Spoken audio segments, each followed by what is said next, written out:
Fortnum and Mason, Christmas and Other Holiday Feasts. Very cool cookbook. It's huge. Here, let's show you what it looks like. There's actually quite a few photos in here, which is very helpful. Almost every recipe has one, and there's cute illustrations throughout. Kind of like English manuscript, but obviously Fortnum and Mason. So here is our table of contents. We have here all of these: big event, baking drinks, Christmas Eve, Boxing Day, waste not, want not, New Year's Eve, January eating. That's pretty handy. So let's look at this in detail. There's a ton of information in the very front, different things you can do. Here we go. This is a caramelized Bramley with apple pancake, or Bramley apple pancakes. They look very good. This apparently is a very small description up here. This is our ingredients, and then here are our directions. So oddly, this pancake or crepe has a lot going on here. We have serving size as well, and it says depending on appetite. This is kind of a fun little snarky book. This is a pappardelle with venison ragu with red cabbage and pecorino. This looks so good. I'm jealous. This is duck ras and hanaut with duck samosas and saffron couscous. This is quite an extensive recipe right here, as you can see with the directions. I also I'm not going to lie, I find it a little weird that the directions are on the right side of the book. I don't know if that's just me. I'm so used to everything being on the left. What's happening? So we have a lot of interesting information here about some ingredients, it looks like. So like white truffle, what that means, wax cheddar, stollen cake, stem ginger.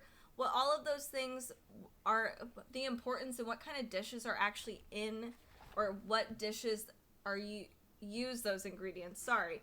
So it's kind of interesting to learn about some of these holiday ingredients, just because we do kind of repeat some of these. And why do we? They're in season, or maybe it represents something. So that's a cool little tidbit. This is a rabbit fillet with beetroot and kale salad, sage and shallot dressing. Holy cow. Look at how fancy he is with his beetroot rabbit kale thing. So here is a mutton scotch broth. That's more than broth to me. Ooh, a festive fruit cake. I know some people actually would prefer more of a fruity dessert during the holidays, which is funny because you would think everybody would rather have like something more just heavier, like chocolate, but for some reason chocolate and that sort of thing seems to be better for Easter time. I don't know, maybe that's just me, because fruit sounds better to me. I don't know why. Here we have a malt and 5-spice biscuit. Yum. Great idea. Here's Christmas drinking. A very important chapter. Ooh, hot chocolate with salted caramel marshmallow? No, that's so good. And you can make hot chocolate with butterscotch schnapps. Oh, that sounds amazing. So good. We need more butterscotch dishes. This is an amber sand. Wonderful, stunning drink. We also have a Fortnum's Hottie Toddy. Of course we do. We have to. Christmas Eve. We have here, this is a sausage roll, a tradition. We also have a mackerel and caviar taco. This is a little different. I love the plating. It matches, so festive. There's also Christmas Day, of course. Christmas Day has a whole bunch of different dishes.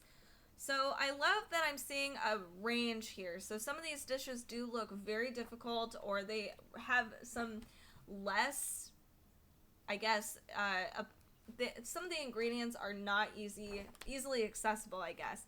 And then some of these, like this granola, are very easy to make, super simple. So if you did a really elaborate Christmas Eve, you could do a pretty simple Christmas Day, or vice versa.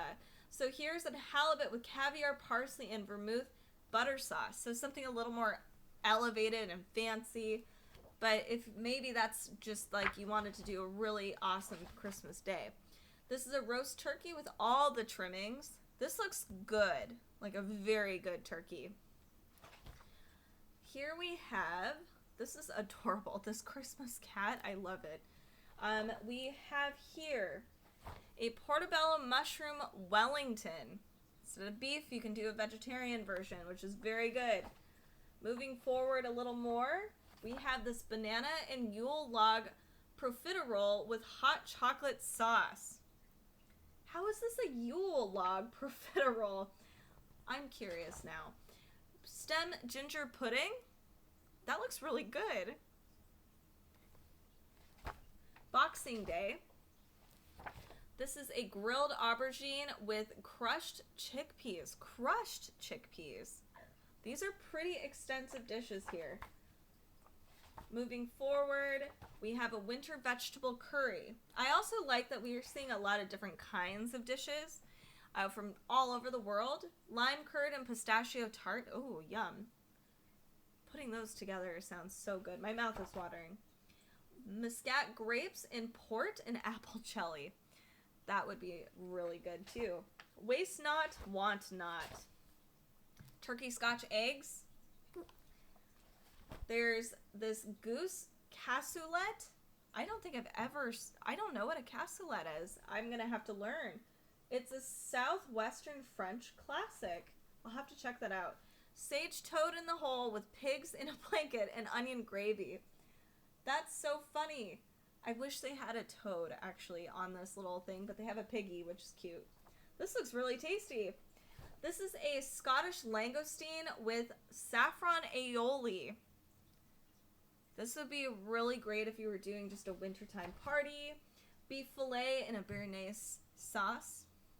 You can't go wrong with that. That's gonna be a hit. January eating. This is not just for feasts, but it's for you, even at home. If you're just hanging out, you can have a mussel minestrone. Just that toast, I would be happy with. That sounds very good. This is a sea bream ceviche with chili and basil. Whoa. I know that's a little hard to see. Lamb skewers with couscous and mint yogurt. Beautiful. This is a vegetarian category. I hope I said that correctly. And we have a salsify beetroot and chard salad. This has got a lot of color. So check this out. This is really fun, and the actual illustrations throughout are really entertaining too. There's a lot of fun information about like how we used to feast, pagan feasts of Christmas past.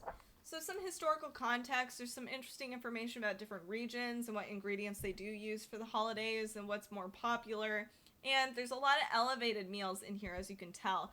But there's some really simple dishes in here that are really approachable and great for feasting. So check this one out. It's massive. There's a lot of cool Christmas info in here.